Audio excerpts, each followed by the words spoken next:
cibernético que sí que tienen privacidad. Uno tiene una aplicación, han hablado de Instagram o incluso cualquier tipo de aplicación de contacto, y todo lo que está sujeto a mensajes privados, a directos, eso está dentro de la privacidad e indudablemente si se expone está vulnerando, y esos son delitos de intimidad recogidos en el Código Penal. Pero estamos vendidos, juez, estamos en esto. Vendidos.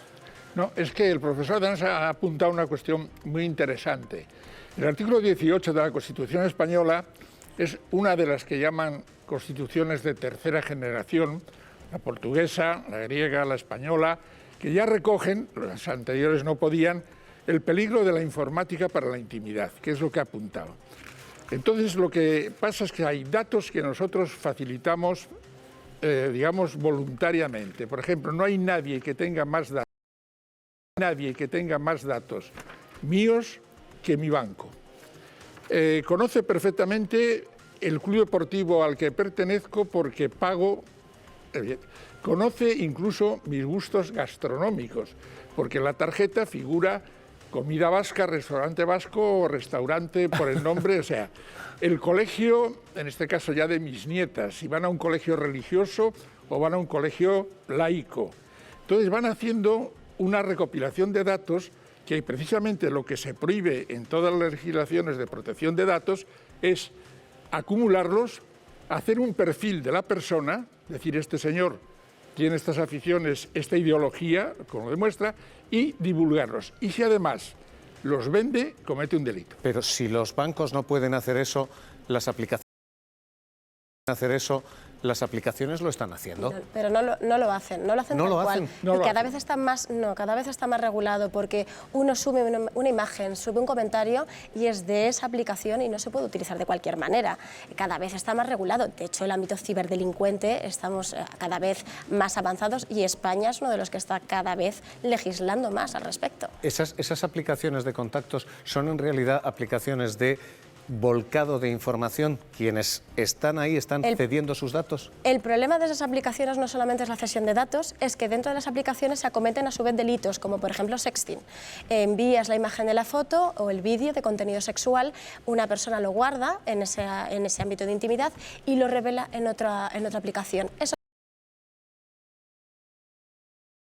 se van haciendo variaciones de ciberdelincuencia. Dejadme cerraros con una pregunta, y es si se ha acabado la intimidad.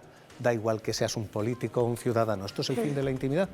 La intimidad o la privacidad, que eso es distinto. De la privacidad. La privacidad sí, porque es más grande y la intimidad es un reducto más íntimo, todavía más crucial. Pues depende de cada uno de nosotros, es como el honor, es que es intentar comparar algo que cada uno de nosotros exponemos de una manera distinta, porque lo mismo que a lo mejor para mí el honor es una cosa y para ti es otra, la privacidad de cada uno. De hecho, las redes sociales han provocado un shock a la privacidad de mucha gente al exponerte continuamente. Estoy en un sitio, estoy en otro, entonces nosotros también es un tipo de derecho personal que decidimos.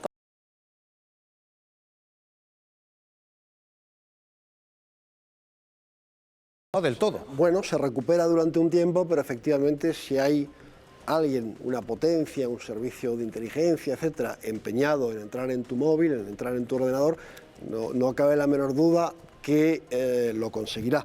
Y además no se conseguirá nunca determinar quién lo ha hecho. Sí se puede saber qué producto ha introducido, qué software malicioso ha introducido en el móvil, pero no sabremos quién lo ha hecho. Y por eso la denuncia que ha puesto el Gobierno en la Audiencia Nacional, pues muy probablemente no irá a ninguna parte. Lo que sí podía haber hecho el Gobierno es denunciar a la empresa, a NSO, que es el fabricante de Pegasus. No lo ha hecho. Ha puesto una denuncia más genérica y muy probablemente acabará archivada. Pero Ignacio, diciendo solamente de una...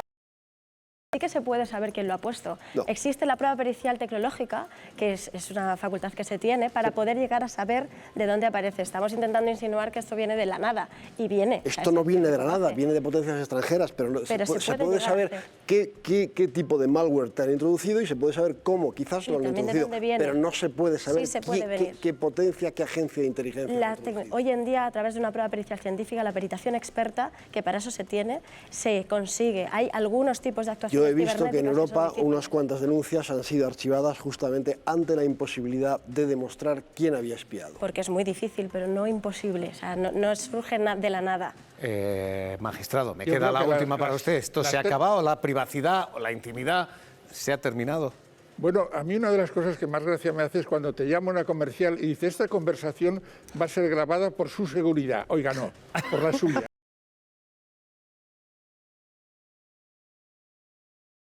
Punto que hay una sentencia del Tribunal Constitucional alemán, preciosa, que habla de la pérdida de la intimidad con las nuevas tecnologías modernas. ¿Qué le vamos a hacer? Y el tribunal alemán emplea una metáfora que a mí siempre me ha gustado. Dice: nos han convertido en seres de cristal. Somos transparentes. Nos ven de arriba a abajo y de derecha a izquierda. Esto es lo que han conseguido las nuevas tecnologías. Que nos tengamos que resignar a perder grandes parcelas de intimidad. José Antonio Martín Pallín, exmagistrado del Tribunal Supremo. Ángel y Ignacio Cembrero, periodista. Un placer escucharles discrepar. Un placer escucharles razonar. Gracias por haber estado con nosotros aquí esta noche. Esta es la primera de las claves que tenemos hoy, la de espionaje a todos los niveles, insisto, de alta o de baja intensidad. Hay una segunda y ha entrado ya esta semana en el Congreso y se empieza a tramitar ya, y antes del 30 de junio ha de darse una respuesta. Ha pasado muy por debajo del radar. Saben que les decimos, miramos siempre lo que abre las portadas, pero lo que creemos que debiera estar en esos debates, en esas portadas, y no está, entra también aquí. Ha de legalizarse la marihuana, ha de legalizarse el cannabis. A continuación.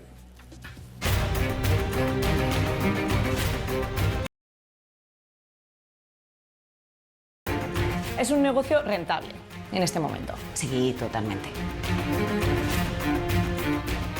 Esos efectos terapéuticos, bien investigados, bien estudiados y bien evaluados, es un beneficio para la humanidad, sin lugar a duda. Piensa, estás trabajando de camarero, de lo que sea, el sueldo mínimo son 900, vendas 1 kilo son 3.000 euros. Este es el debate que ya trabaja la Subcomisión de Salud en el Congreso de los Diputados. Esta semana se ha empezado a discutir esto, la legalización del cannabis, de la marihuana. Y ahora mismo lo que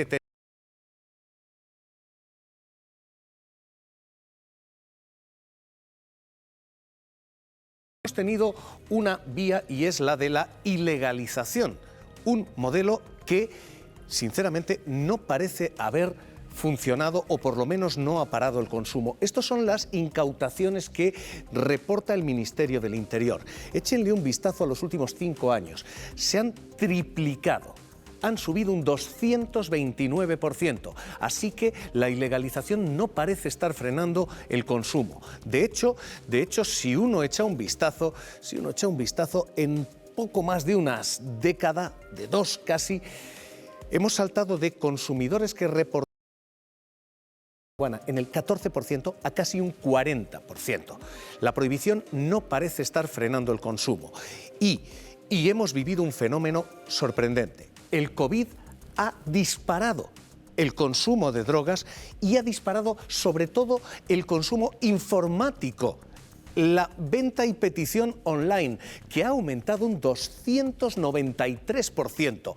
Naciones Unidas llama la atención sobre esto, sobre una prohibición que puede o no haber servido, pero a la que Internet parece estar saltándose. El efecto del COVID ha sido extraordinario en el consumo de drogas. Es algo llamativo que ahora mismo nos deja en esta situación. España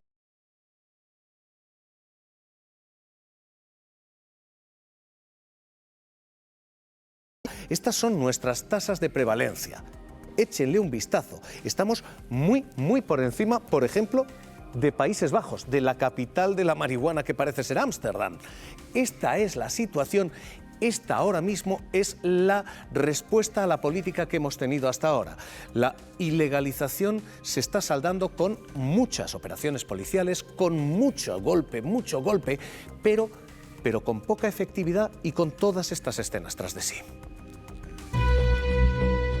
Es la mayor plantación de Europa y la tenemos aquí, en Navarra, 67 hectáreas, 415.000 plantas, cultivadas bajo el paraguas del cáñamo industrial, que una vez procesadas habrían alcanzado los 100 millones de euros en el mercado negro. Aunque lo más frecuente son estas pequeñas pero rentables plantaciones interiores donde multiplican por 4 el capital invertido. Y aquí no solo crecen las plantas, también las mafias que acuden al olor del dinero.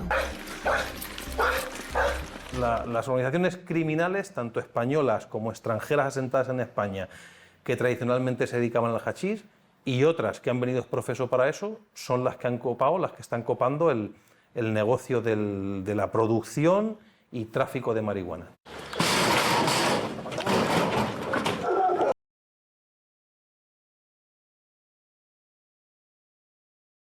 Se mueve tanto dinero que personas que nunca se habrían planteado delinquir ahora se arriesgan a hacerlo. ¡Al suelo! ¡Al suelo! Para aumentar el beneficio económico también se altera el producto final.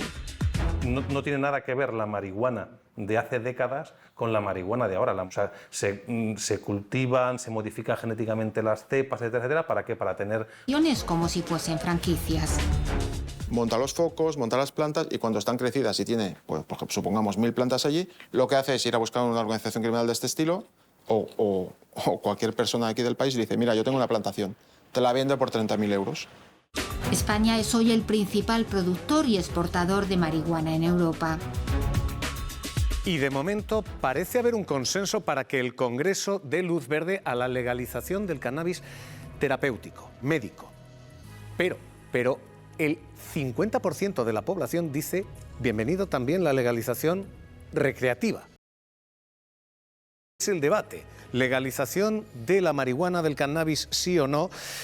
Celso Arango, psiquiatra, ¿qué tal? Muy buenas noches. Hola, buenas noches. Fidel Moreno, director de Cáñamo, ¿qué tal? Muy buenas noches. Buenas noches. Eulalia Alemán, Fundación contra la Drogadicción, ¿qué tal? De la FAD, ¿qué tal? Muy buenas noches. Buenas noches. Les pregunto directamente esto, ¿legalizamos sí o no? Ojalá fuese tan fácil. El debate es muchísimo más amplio, muchísimo más complejo y mezclamos a veces muchísimos conceptos y no es lo mismo el uso medicinal que el uso recreativo, con todas las dificultades que eso tiene. El cannabis es una droga, sin duda, y es un tema de salud pública. Entonces es un debate que tiene muchísimas aristas y hay que revisarlo. Evidentemente el modelo que tenemos ahora no está funcionando, entonces tenemos que revisarlo. Bueno, yo quería comenzar, yo creo que es práctica habitual, ¿no? en medicina, creo que es una buena práctica además en aras de la transparencia, que siempre que uno da una conferencia o habla sobre algo o participa en un debate, lo primero que hace es hacer una declaración de intereses, ¿no? Sobre todo en un campo que tiene intereses económicos tan importantes como este, ¿no? Yo creo que decir que no tengo ningún interés comercial en la comercialización, legalización, no legalización medicinal, y eso es importante saberlo, ¿no? Que depende del resultado que salga. Uno como servidor público y médico del Sistema Nacional de Salud no tiene ningún sesgo de interés. Lo que es evidente es que hablabas de cómo el COVID ha incrementado muchísimo el uso de drogas. El COVID ha hecho eso, y eso hecho no solo con las drogas y con las patologías derivadas de las drogas, sino con todos los trastornos mentales, ¿no? Y lo que sí es algo que es muy evidente, y lo conocemos por lo que ha pasado en otros países, es que cuanto más fácil y más accesible sea el cannabis, mayor número de personas con trastorno mental tendrá esa sociedad. O sea, no debería ser legalizado ni siquiera para consumo médico, por ejemplo, que es lo que ahora trabaja la sanidad, o consumo médico sí. Porque estamos diciendo, hay ahora mismo tres hitos. La situación actual, la ilegalización, la de la legalización médica, que es la que trabaja el Congreso, o la de la legalización recreativa. ¿Dónde ponemos el diapasón? A ver, ahí está el quid de la cuestión. La legalización que se dice médica, la indicación médica, esa no es una decisión política. Estamos en un país donde yo creo que hay que apartar el problema y el debate del cannabis de la ideología y si estamos hablando del médico, acercarlo a la ciencia, ¿vale? Y las agencias reguladoras, la Agencia Europea del Medicamento, la Agencia Americana del Medicamento, tienen los riesgos y los beneficios. El cannabidiol tiene una indicación para un grupo muy reducido de 6.000 personas en España que tienen una epilepsia de Lennox-Gastaut o Dravet o una esclerosis tuberosa. Tiene la indicación. Cuando hay un fármaco, cuando hay un producto que pasa las cribas que ponen las agencias reguladoras, eso se considera médico y se puede prescribir. Eso no es una decisión política. Pero no entonces el cannabis, está diciendo. Bueno, yo volviendo a la pregunta, si hablamos de legalización, por supuesto, habría que legalizar el cannabis tanto medicinal como recreativo, asimismo como todas las drogas. Es decir, llevamos ya muchas décadas de prohibición y el experimento prohibicionista lo que ha sido demostrar que la prohibición lo único que hace es aumentar los problemas, ¿vale?, respecto a la no prohibición. Entonces, lo normal sería que la gente pudiera acceder en condiciones sanitarias y jurídicas a las drogas que estimen ellos oportunos, ¿vale? Y esto que puede parecer una locura, no es una locura. Lo que es una locura es lo que estamos viviendo ahora. ¿Por qué? Porque la prohibición, al final, genera muchísimos más problemas de los que resuelve, ¿vale? Es un atropello constante hacia los derechos humanos de infinitud de usuarios, ¿vale? Genera problemas de crimen organizado, de lavado de dinero, de corrupción, tanto de las entidades policiales como judiciales como políticas. Es decir, ya llevamos un siglo, especialmente los últimos 50 años, de lucha contra la droga. La droga no solo no ha desaparecido, sino que se ha incrementado.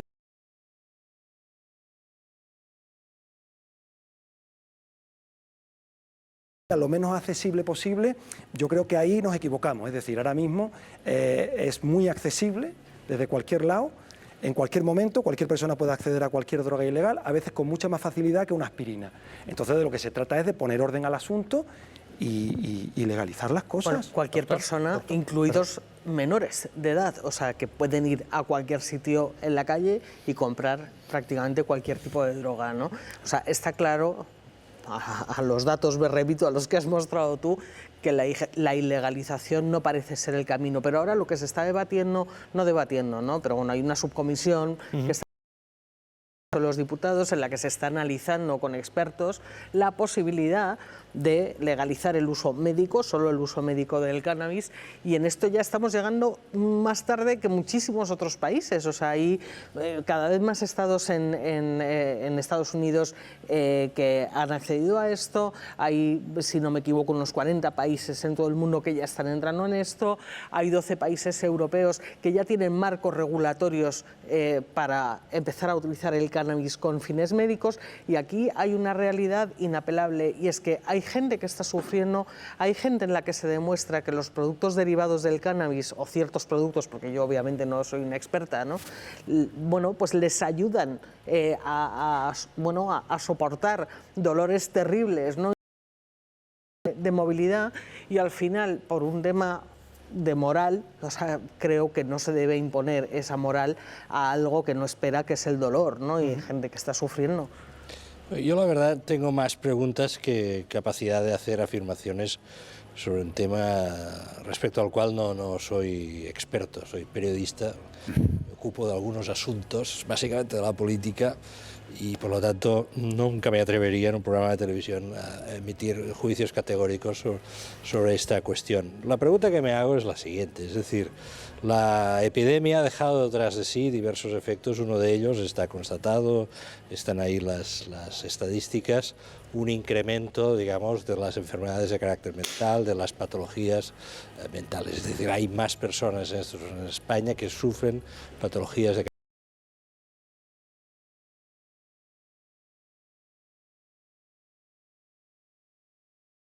las unidades psicológicas de la seguridad social, etcétera, etcétera. La pregunta para mí es la siguiente: ¿una mayor difusión del cannabis en la sociedad ayudaría a que España salga de este momento en que las enfermedades mentales se han incrementado? Es la pregunta que yo me hago, es decir, ¿contribuye a una mayor salud pública? Porque para mí, sin ser experto en el tema, creo que nos podríamos encontrar con la siguiente paradoja, que es que mientras se elaboran culturas para la restricción,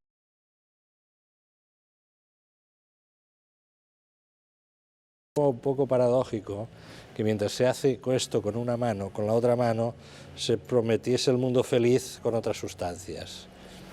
Son preguntas que planteo más que les pregunto a los dos, porque estaban los dos planteando escenarios radicalmente distintos. Decía el doctor, si se abre la mano va a aumentar el consumo. Y estaba diciendo el director de Cáñamo, no, es que el consumo ha aumentado, aunque no se abra la mano. ¿Qué hacemos? Bueno, pregunto a los dos. Vamos a ver, yo creo que es importante, ¿no? Uno tiene la suerte de no ser el primero, y como no es el primero, ¿no? Como bien se ha dicho, hay otros muchos países o estados que lo han hecho. ¿Qué ha pasado en esos otros estados con la salud mental de las personas? Pues después de la aprobación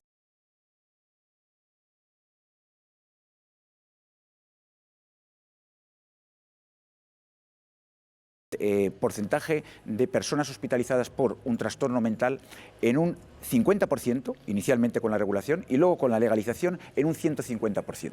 Lo que ha pasado es que han aumentado los trastornos psicóticos en más del doble.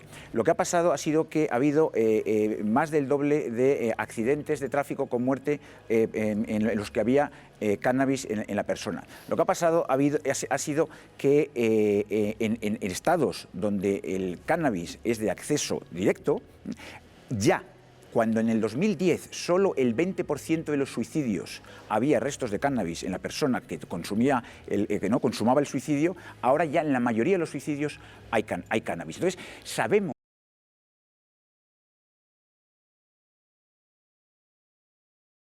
cuáles son los efectos del cannabis, no los que nos dice solo la Organización Mundial de la Salud, que es la adicción al cannabis, ¿no? que es un trastorno mental, sino que el número de personas que habría en este país, en España, si no hubiese cannabis, tendríamos un 10% menos de personas con esquizofrenia o trastorno psicótico. Bueno, yo no sé dónde saca los datos, no sé dónde está sacando los datos, porque yo la idea que tengo, y trabajo diariamente en conexión con corresponsales en todo el mundo, ¿vale? Y especialmente en los países como Canadá, que no estamos hablando de países del tercer mundo, estamos hablando de Canadá, estamos hablando de 18 estados que han aprobado la regulación integral en Estados Unidos, entre ellos California, Nueva York. Lauterbach, que hace un año era contrario a la regulación, pues ha planteado que quiere que la regulación ya se haga antes de que termine el año, ¿vale? ¿Y con qué criterio? Con el criterio de que hay mucho mayor riesgo en que la gente acceda a un cannabis contaminado a que se le entregue un cannabis de calidad a personas usuarias, ¿no? Entonces, esta idea, primero, el acceso al cannabis, cualquier persona que esté viendo la televisión sabe que nuestras calles huelen a porro, ¿vale? Y a partir de ahí ya esta idea de pensar de que la regulación va a permitir una mayor difusión es un disparate. Eso sí, puede ser que mucha gente que ahora sufre la estigmatización y la criminalización por consumir, ¿vale?, salud se acerque tranquilamente a su centro o a su hospital, que ahora es lo que no puede ser. Es decir, cuando pensamos en la gente que tiene problemas, ¿qué preferimos? ¿Que esos problemas los tenga en una situación de clandestinidad donde no va a pedir ayuda, o que lo tenga en una situación normalizada, ¿no? Y luego también, ojo, se está poniendo el acento en los trastornos. Tú has hablado de la Organización Mundial de la Salud. En el informe de la Organización Mundial de la Salud se cifra en un 13%, ¿vale?, de 100 consumidores de drogas, solo un 13% tiene trastornos asociados al consumo, que ni siquiera son adicciones, ¿vale? Usted sabe, afecta como mucho a un 9% de los consumidores de droga, 9%, ¿vale? Y desde luego a mí también me preocupa problemas y efectos secundarios asociados al consumo de cannabis, pero por eso precisamente reclamamos la regulación, para que la gente que tenga problemas pueda tratarse de una manera fácil, normalizada, sin tener que esconderse. Primero que tengan los problemas y luego los tratamos, ¿no? Yo creo que lo que he dicho al principio, ¿no?, del mundo de la ideología frente al mundo, ¿no?, de la ciencia, de los datos, de actuar en función a lo que sabemos que va a pasar, porque ya ha pasado, es lo que yo creo que es lo que se está debatiendo aquí ahora mismo. Si fuera cierto lo que está diciendo, de cómo se han agravado los problemas, ahora mismo sería una corriente, porque es una corriente internacional, que en los países democráticos se están regulando las drogas. ¿Por qué? Porque ha sido un auténtico disparate prohibirlas, ¿vale? Esa idea de que prohibiendo las drogas iban a desaparecer ha sido un enorme error, ¿vale? ¿Por qué? Entre otras cosas porque el ingenio humano ¿vale? La ebriedad forma parte, como el sueño, como el hambre, como la dieta, forma parte de la experiencia humana, ¿vale? Y hay que tenerlo normalizado, y hay que tenerlo con unas garantías sanitarias. ¿Qué preferimos que regule, el Estado o el Chapo Guzmán? Yo creo que no lo podemos dejar en manos de narcotraficantes. Yo creo que es muy importante hacer las cosas sabiendo las consecuencias que tienen, ¿no? Por supuesto. ¿Pero qué ideología tengo yo? Bueno, el posicionamiento de... Bueno, pues quiere decir que no, ser editor de una revista que se dedica a este tema, yo creo que hay un interés ahí importante. Un interés por la verdad. Conflicto de interés importante. Pero al margen de eso, los datos que hablaba antes, porque como te interesabas por ellos, están publicados en Lancet y son de nuestro grupo de investigación con fondos públicos. Yo creo que, vamos a ver, nosotros estamos participando ahora mismo en 4 ensayos clínicos, 4. Con cannabidiol, hay que saber y hay que conocer antes de actuar. Son ensayos clínicos, son académicos, no comerciales, sin interés económico, financiados por la Comisión Europea. Entonces, hasta que no sepamos más sobre el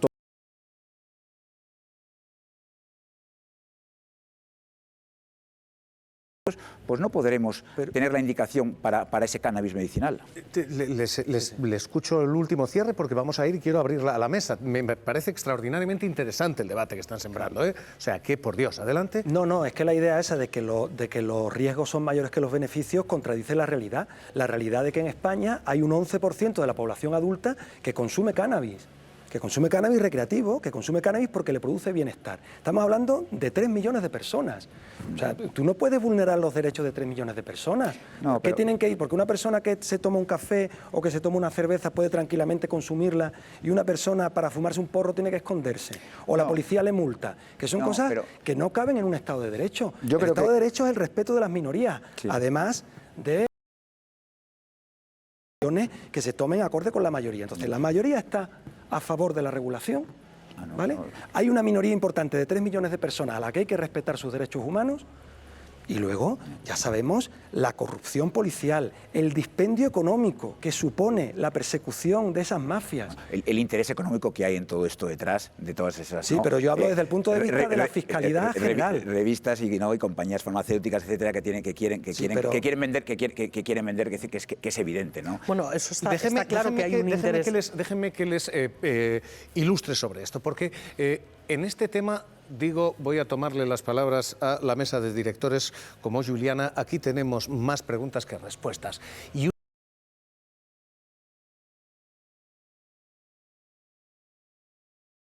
legalización hemos tenido enormes agujeros, los estamos teniendo. Esto no parece estar frenando el consumo y no parece estar solucionando el problema. Pero es que la política de legalización tiene también algunos problemas. El argumento fundamental para la legalización es el económico, el que se estaba mencionando ahora mismo en la mesa. Estos son los estudios y esto es lo que se proyecta aquí. Lo hace la Universidad Autónoma de Barcelona aquí, en España. El negocio del cannabis, el negocio de la marihuana legalizado para su uso recreativo llegaría a suponer hasta 8.500 millones de euros. Y se razona, podría legalizarse y el Estado ingresaría el 39% de este dinero en impuestos.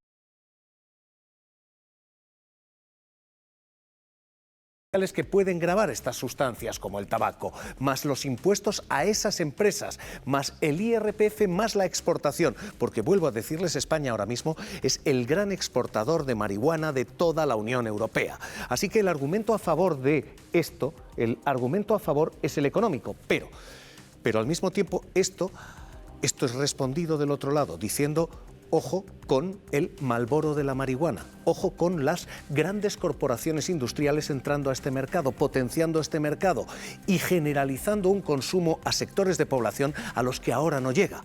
Ese es el riesgo de la legalización, que esto se expanda a sectores que ahora mismo no solamente no están ahí, sino que han visto cómo la percepción de riesgo ha ido bajando.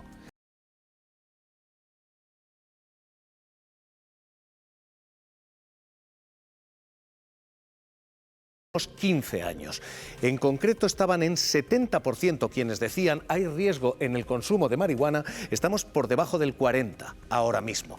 Al mismo tiempo que caía la percepción de riesgo, subía la capacidad adictiva de algunas sustancias. De hecho, esto es ese THC, ese delta 9, y esta es la carga de lo que ahora mismo se dice puede estar siendo adulterado, cargado. Ahora mismo este es el panorama. Hay una percepción menor de riesgo y hay una carga mayor de consumo. Y el con esto tenemos efectivamente más casos de psicosis. La legalización puede dar lugar a que haya jóvenes que entran en un mercado en el que no estaban, jóvenes que cuentan historias como estas. Soy Néstor y empecé a consumir a los 16 años cannabis, hachís y marihuana, y bueno, hasta que me dio el brote psicótico a los 27. Bueno, tengo más síntomas, la verdad. ¿Cómo te lo explico? Como que escucho mi nombre, como si hubiera alguien aquí a mi lado susurrándome en la oreja. Fundación de Ayuda contra la Drogadicción. Bueno, hemos cambiado nuestra denominación social hace muy poquito. Somos Fundación FAD Juvenil. Por supuesto, el tema de los consumos de drogas es nuestra raíz, ¿no? Y bueno, ¿qué preocupa sobre la legalización del cannabis a una organización como nosotros, ¿no? Que nos dedicamos fundamentalmente a la prevención, ¿no? Entonces, lo que te preocupa es, pues lo decías antes, ¿no? Las personas que son menores de edad, ¿no? Que están en la edad de la pubertad, la edad de la adolescencia, y cómo afecta. Pero te preocupa el cannabis y preocupa el alcohol y preocupa el tabaco. Es decir, la legalización puede hacer que los jóvenes críos que no llegan hoy lleguen, o los jóvenes y los críos que quieren llegar llegan. Pregunto, ¿no? Sí, evidentemente cuando tú tienes más accesibilidad, ¿no? y puedes acceder más a una sustancia, es un factor de riesgo. Más posibilidad, ¿no? Lo que está claro es que el paradigma que hemos estado utilizando hasta ahora no ha funcionado, porque sigue habiendo consumos, entonces tenemos que cambiar el paradigma, pero tenemos que tener muy claro qué mensaje trasladamos a la sociedad, o sea, qué tipo de sociedad queremos y qué mensaje queremos hacerlo, cómo vamos a regular esto, ¿no? Y qué mensaje lanzamos. Creo que ahí es una parte muy importante para que no nos pase como el alcohol y que no nos pase, sobre todo con el alcohol, ¿no? Que vale, muy bien, está regulado, el tabaco está regulado, pero menores de 18 años tenemos una prevalencia del consumo altísima, ¿no? Es decir, no somos capaces como sociedad de proteger, ¿no? A una población vulnerable como es la población menor de... Yo creo que el cambio mundial, ¿no? Que estaba explicando, eso va a pasar, es decir, está pasando en las sociedades, ¿no? Que se está regulando su consumo. Lo que tenemos que ser es inteligentes como país, ¿no? Y ver cuáles son los mejores modelos, cómo podemos proteger mejor a las personas más vulnerables, que luego tienen muchas problemáticas, ¿no? Porque la salud pública es un tema muy importante y sabemos que consumiendo tenemos problemas muy serios de salud pública. Virginia, te veía levantando antes la mano. Sí, bueno, pues sobre todo cuando se hablaba del negocio, ¿no? Que pues se me venía a la cabeza, que en algún estudio que había leído, que efectivamente siendo España el país que más está exportando ahora mismo, o uno de los que más está exportando marihuana, el negocio se lo están llevando empresas extranjeras, ¿no? Yo, como decía,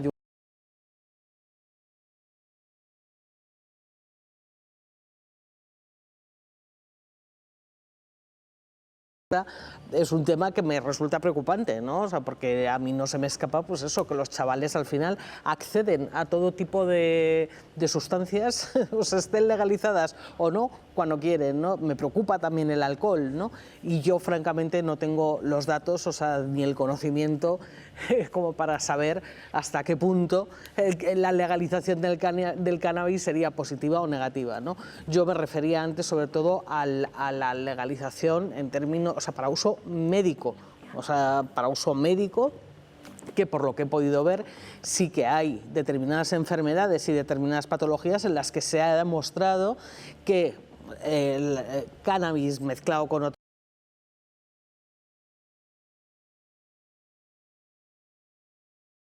¿no? Y creo que ahí sí que estamos llegando tarde. Ya el otro debate, francamente, yo no creo que no estoy preparada para abordarlo. Me preocupan mucho, ¿no?, los datos que se han... Porque al final esa normalización hace, ¿no?, que la gente pues, le pierda miedo, y le pierda miedo sobre todo a edades cada vez más tempranas. Y estamos viendo un consumo de cannabis cada vez, ¿no?, en edades más tempranas, donde hace más daño en el desarrollo. Esa accesibilidad no es solo de los adolescentes. Es decir, en estados de Estados Unidos donde se ha legalizado el cannabis, el número de niños entre 0 y 8 años que han sido hospitalizados por una intoxicación por cannabis accidental, de lo que toman en casa, se ha multiplicado por 10. Porque eso está ahí, y si está ahí puede haber accidentes. Pero lo vemos en los hospitales de este país, en los centros de salud mental de este país, todos los días. Todos los días. Y todos los días escuchamos a madres diciendo: tengo a un hijo que ya no sé qué hacer con él, que lleva 4 años, porque nosotros le podemos llamar síndrome de dependencia, ellos le llaman empanado, y que está empanado, y que no se entera de nada, y que ya le puedes decir lo que sea, que ni quiere salir a jugar con los amigos, y que está fumando lo único que hace es fumar porros todo el día, ni estudia, ni hace nada de su vida. Eso no es una excepción, eso nos está sucediendo todos los días a los profesionales de la salud mental. Es que el cannabis no solo aumenta el riesgo de ansiedad, depresión, suicidio, psicosis, etcétera, etcétera, es que el consumo de cannabis en el tiempo suficiente, baja el cociente intelectual de las personas. 4 o 5 puntos tu cociente intelectual. El consumo de cannabis en madres embarazadas hace que los niños a lo largo de su vida tengan más riesgo de padecer distintos tipos de trastorno mental. O sea, que va mucho más allá, ¿no?, las consecuencias del cannabis. Y no Creo que tienen posiciones absolutamente enfrentadas, porque estoy viendo al director diciendo no. Hombre, totalmente. Yo de momento acabo de descubrir que mi cociente intelectual debe haber bajado muchísimo, porque yo soy consumidor habitual. De media. De media, bueno, no sé si de media o a mí más, en mi caso más. En cualquier caso, me parece que estás poniendo el acento en una cuestión muy minoritaria, ¿vale? Muy minoritaria. Hombre, ya lo he dicho antes, lo puedo repetir. Vamos a ver, los problemas de adicción en el tema del cannabis son de un 9% de los que lo consumen, ¿vale? Familiarizado es del 69%. ¿Vale? Es decir, que realmente estamos hablando de una sustancia que tiene factores de riesgo que son bastante más manejables que otro tipo de sustancias que están legales, ¿vale? Como el alcohol, por ejemplo, ¿no? Es decir, y luego yo como padre, a mí lo que realmente me inquieta es que mi hijo acceda en el mercado negro a sustancias que estén adulteradas. ¿Por qué se produce la crisis de los opioides en Estados Unidos? ¿Porque la gente consume heroína? No, porque la heroína le llega adulterada, no sabe la cantidad que se está metiendo y se le para el corazón, ¿vale? Y porque la heroína está adulterada con el fentanilo, ¿vale? Entonces, es decir, la prohibición lo único que trae es un desastre detrás de otro, y el argumento principal no es ni económico, de salud pública. Efectivamente. Para que podamos tener un control y que no accedan las personas de colectivos vulnerables y los menores al cannabis, tenemos que regularlo. ¿Qué experiencia tenemos con el tabaco en España? ¿Qué pasaba en los 80 cuando se vendía en los semáforos el tabaco de contrabando? Fumaban muchos más niños que hoy. Hoy es muy difícil ver a un chaval de 14 años con un cigarro. Sí, en mi época se veían. Pero tenemos que hacerlo mejor de lo que hemos hecho hasta ahora. Por supuesto, pero no lo hemos hecho bien pero para en hacerlo España. mejor tenemos que hacerlo. No lo hemos hecho bien. Tenemos que hacerlo con información, tenemos que hacerlo con educación. Claro. Sí, Para eso hay que regular. Y regular significa que cualquier persona adulta pueda acceder a la sustancia con unas garantías sanitarias, como cualquier alimento que compramos en un supermercado. O sea, ¿por qué tenemos que estar exponiéndonos los consumidores a que nos envenene un narcotraficante sin escrúpulos? Claro, pero eso, ¿vale? eso desde luego... económico, se os olvida un detalle fundamental. Estáis hablando de las posibles ganancias, pero oye, el dineral que se ahorraría el Estado si dejara de perseguir y de meter en la cárcel sin duda a narcotraficantes, a consumidores. En este país ha habido gente que aparte hay unas asimetrías entre las sentencias judiciales, que de pronto una persona con 20 gramos puede ir a la cárcel y una persona con 20 kilos de pronto se libra. Entonces llega un momento que tú tienes que poner orden, es decir, las autoridades tienen que poner orden en esto. Doctor, os voy a dejar muy rápidamente. Más, yo creo que la salud pública se quiebra en el momento que alguien por televisión no intenta normalizar una sustancia que produce graves efectos nocivos para la salud de las personas, por definición, ¿no? Entonces, cuando uno normaliza y dice que esto solo mental que se llama dependencia u otros muchos, hay quiebra la salud, porque estás dando una imagen de algo que no es real, que te gustaría que fuera, pero que no es así. Es decir, la nicotina produce enorme cantidad de enfermedades médicas, cánceres de todo tipo, etcétera, ¿no? Pero además del síndrome de dependencia a nicotina, no aumenta el riesgo de ningún otro trastorno mental, ni ansiedad, ni depresión, ni psicosis, ni suicidio. Claro, si lo hablamos desde la perspectiva de la salud mental, pues uno tiene que hablar pues, de lo que sabe, ¿no? Y yo creo que se tome la decisión que se tome, debe ser una decisión bien informada. Y una decisión bien informada es aquella decisión que se toma de forma equilibrada entre qué me da mental. Me interesa mucho que se sepa que se tome la decisión que se tome, y eso será una decisión política. Hay un riesgo muy importante con el consumo de cannabis y los trastornos mentales que ahora precisamente tenemos mucho más elevados, y que cualquier paso que facilite la accesibilidad al cannabis va a venir secundado, va a derivar un aumento de los trastornos mentales. Y añadir que evidentemente es ese 9%, que esa cifra la tenemos clara, pero los problemas relacionados con los consumos de cannabis que no generan una dependencia, no generan trastornos graves, ¿no? Evidentemente, esos son la minoría, pero cuando estamos hablando de gente que está en adolescencia o gente que está en los primeros años, ¿no?, de los consumos, hay otros problemas relacionados con eso, que tiene que ver con igual que el alcohol, ¿no?, que tiene que ver con el fracaso escolar, que tiene que ver con no tener una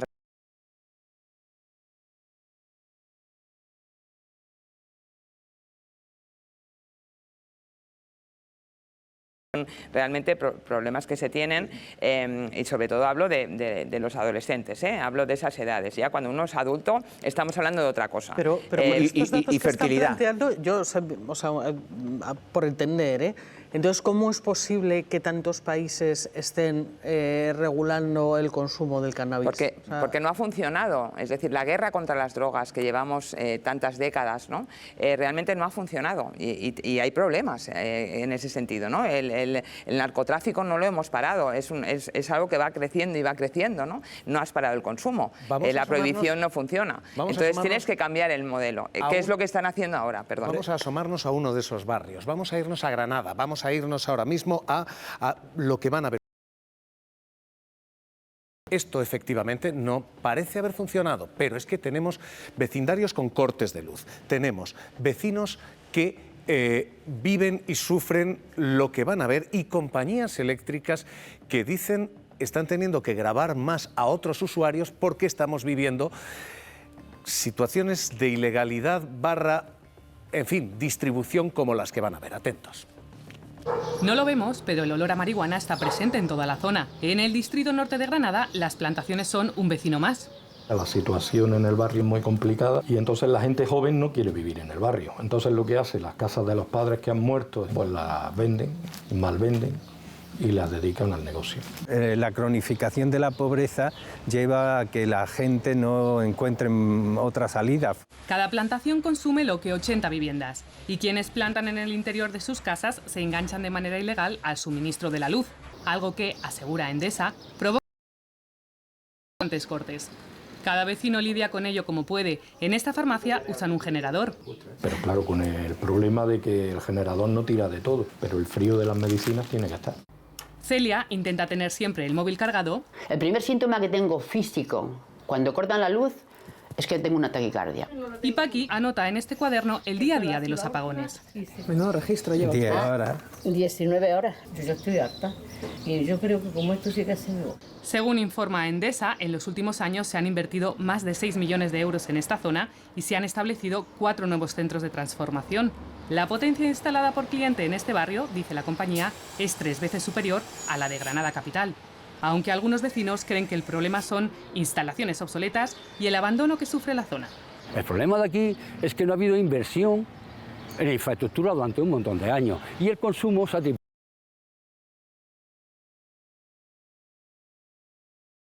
exige que aquí se haga una intervención integral. Necesariamente hace falta que todas las administraciones incluso intervengan, si no este problema no tiene solución. La policía interviene en el barrio casi a diario y las redadas en lugares como este, un edificio de 9 plantas autodenominado Hotel Luz, son frecuentes. Las plantaciones ilegales de marihuana están presentes en toda la provincia. El año pasado se decomisaron más de 400.000 plantas.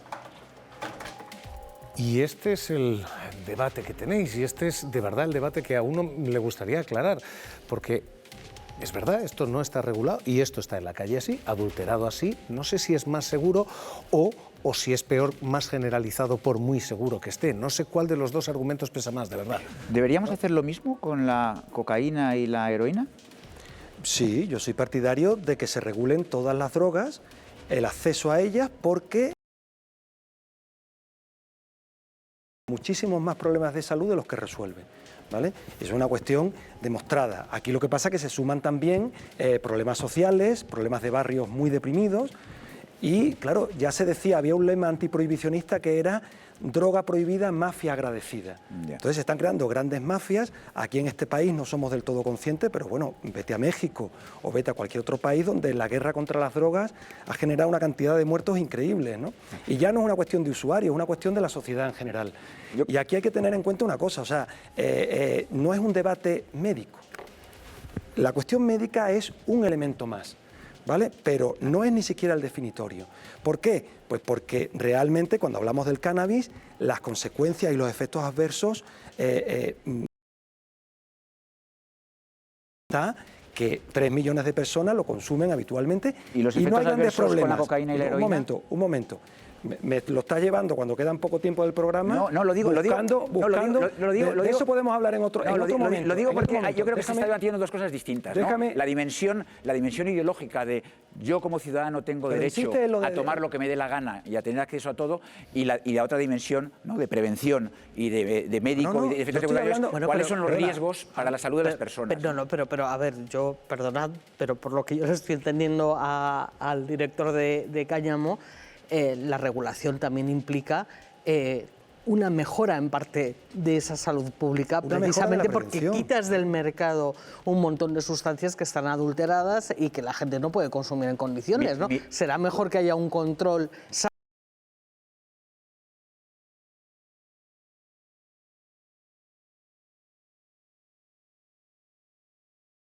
Cuando hablamos de los problemas, estamos hablando de una mínima parte de los consumidores. Estamos hablando de un 10%, ¿vale? Como mucho, ¿vale? De los consumidores de cannabis, ¿eh?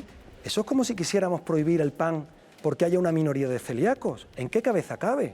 Lo que pasa es que como llevamos tanto tiempo con un relato prohibicionista, donde desde una perspectiva moral se identifican las drogas con elementos demoníacos y con elementos perturbadores y demás, pues estamos familiarizados con eso y bueno, pero no, es un disparate.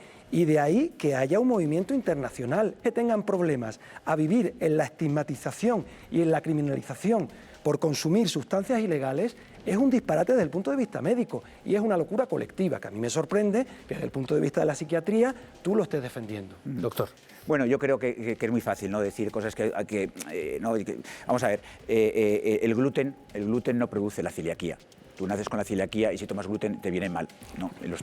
Las drogas sí producen trastornos, que no tiene absolutamente, nada que ver. Si no, no se consumirían. Es decir, se está poniendo el acento en los riesgos que tienen, ¿vale? Y las drogas también proporcionan placer.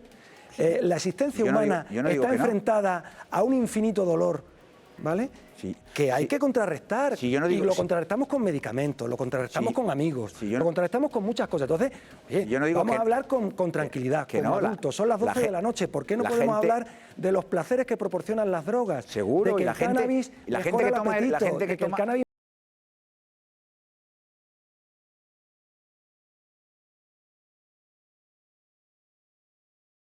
Las personas que toman, ¿no?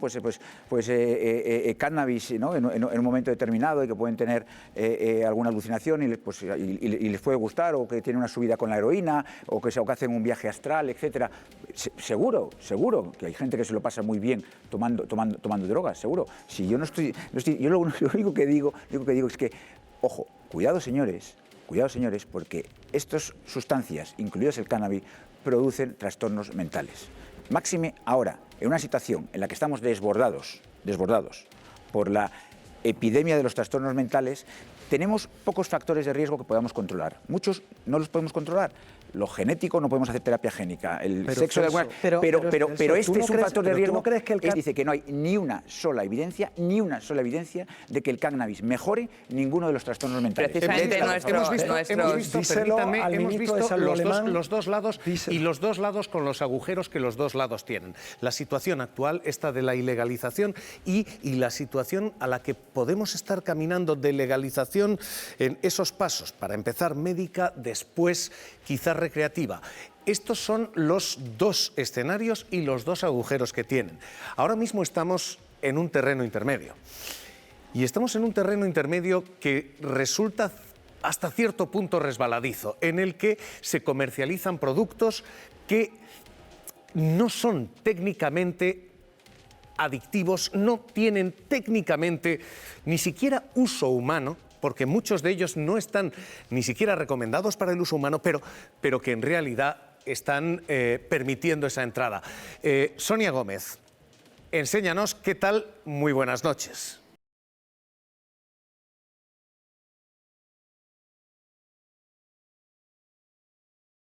Es que los establecimientos dedicados a su venta no paran de crecer. De hecho, nosotros estamos en el centro de Madrid, en una de esas tiendas que venden productos derivados del cáñamo, pero en esta misma manzana hemos visto otros 4. Y es que aquí se vende prácticamente de todo. Podemos ver licores, hay diferentes tipos de flores, incluso también hay productos alimentarios, como podéis ver aquí, la pasta que está hecha a base de harina de cáñamo.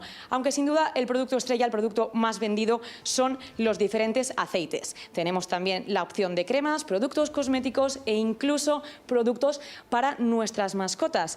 Y es que aquí vienen a este tipo de establecimientos todo tipo de clientes, desde los más mayores hasta los más jóvenes, eso sí, con un poder adquisitivo alto, y es que los productos no son baratos. Podemos ver aquí, Javier, que el aceite más barato tiene un precio de 15,95, pero si nos vamos al más caro son ya 165 euros.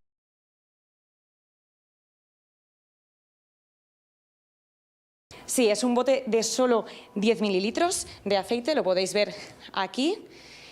Y es un aceite de CBD al 30%, es el más caro de esta tienda y son 165 euros. Eso sí, como tú bien decías, Javier, no están recomendados para el consumo humano, no se pueden comercializar como tal. Por tanto, todas estas flores se comercializan como flores aromáticas y los aceites se comercializan para uso tópico. Esto es, digamos, lo que está sobre el papel, pero la realidad es que la gente que viene aquí a comprar sabe perfectamente cómo se utilizan estos productos y lo que hace es fumarse estas flores y utilizar los aceites de manera sublingual, es decir, ingerir ese CBD. Esto que van a ver a continuación es el negocio del cannabidiol por dentro.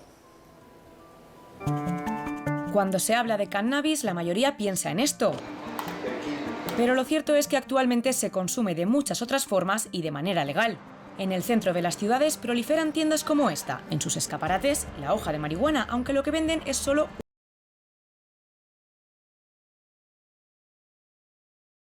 que no tiene efectos neurodegenerativos ni coloca. Nosotros no trabajamos con el THC porque al final es la que es la parte de la sustancia psicotrópica, pero el CBD tiene un montón de beneficios a nivel sistema nervioso central, antiinflamatorio, analgésico. Con tanta diversidad de productos es un negocio que está en expansión.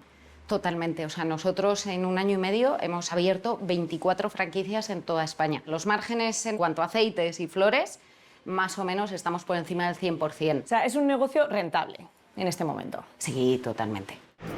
Un negocio que atrae a un tipo muy variado de clientes. Renata es una de las fijas de este establecimiento.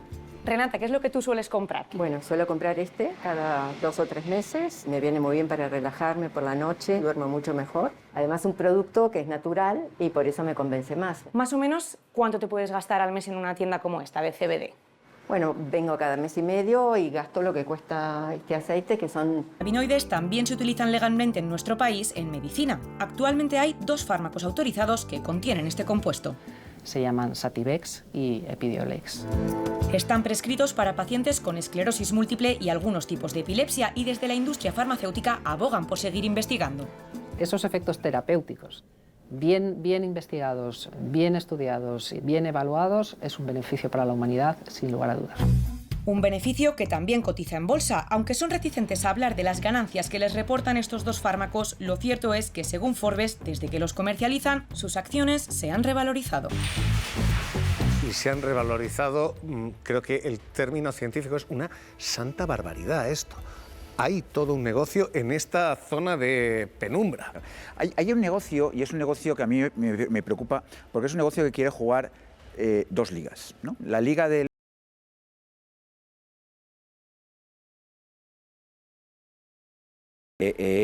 los cánones y los estudios de los ensayos clínicos que tiene que haber pasado, y a la vez no me interesa hacerlos. Y no los quiero hacer porque si es algo que no mejoro esta patología más que placebo, pues esto se me va a volver en contra. Y de todos modos, como la gente los utiliza, pues ¿para qué voy yo a buscar? Las agencias reguladoras, como hemos oído, la FDA, la EMA, quieren que se hagan estos estudios. Pero estos estudios, estos ensayos, hay que hacerlos. O sea, las vacunas las teníamos muchos meses antes de que las pudiéramos utilizar, pero tuvieron las compañías farmacéuticas que hacer sus ensayos clínicos para ver si eran mejores que el placebo y a ver qué efectos secundarios tenían y qué seguridad tenía. Entonces, está muy bien que se investigue, pero que se investigue con todas. Lo que no se puede hacer es ir a mí replicando. O sea, quiero que me den a mí la indicación para esta patología, pero no hago los ensayos que me piden las agencias reguladoras. A ver, es que ya no sé de qué estamos hablando. El tema del CBD, es un negocio que prospera precisamente porque el THC, el CBD es un cannabinoide de la planta.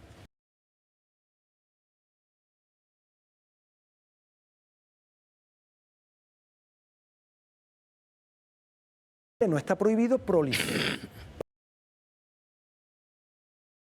¿Vale? Y es un negocio que se mueve en un ámbito efectivamente en penumbra. Y eso es lo que explica que España se haya llenado de tiendas, pero que vas a Italia, Suiza, todo esto es un boom, es un boom. ¿De qué habla este boom? Pues realmente de la popularidad del cáñamo y de la popularidad y del uso y del disfrute de una planta, ¿no? Simplemente se trata de regularlo para que no haya equívocos, para que haya un control, como cualquier otra actividad humana, y ya está. Entonces, está claro que estamos avanzando hacia eso y los países están avanzando hacia eso.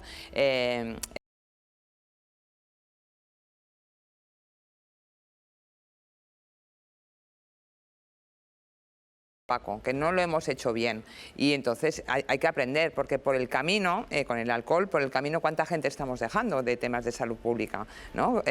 Por motivos de dependencia ya es lo menos, sino todos los problemas que lleva asociado el consumo de alcohol, que es mayoritario en la sociedad española, ¿no? Entonces, si con eso tampoco estamos aprendiendo, abrimos al cannabis, que creo que vamos a abrir, o sea que al final esto va a pasar, pero yo pido, por favor, que se invierta dinero en prevención, realmente, que se regule con sentido y que se tomen los mejores ejemplos que tenemos en el mundo para hacerlo bien, porque por el camino quedará gente, ¿no? Entonces vamos a aprender de los errores cometidos, sobre todo, y vamos a rectificar con el tema del alcohol. O sea, el alcohol es la droga número 1 en España que tiene más problemas de salud pública, ¿no? Entonces intentemos rectificar e intentemos hacer programas de prevención realmente que tengan sentido, porque si no, pues iremos ahondando en un problema, porque hay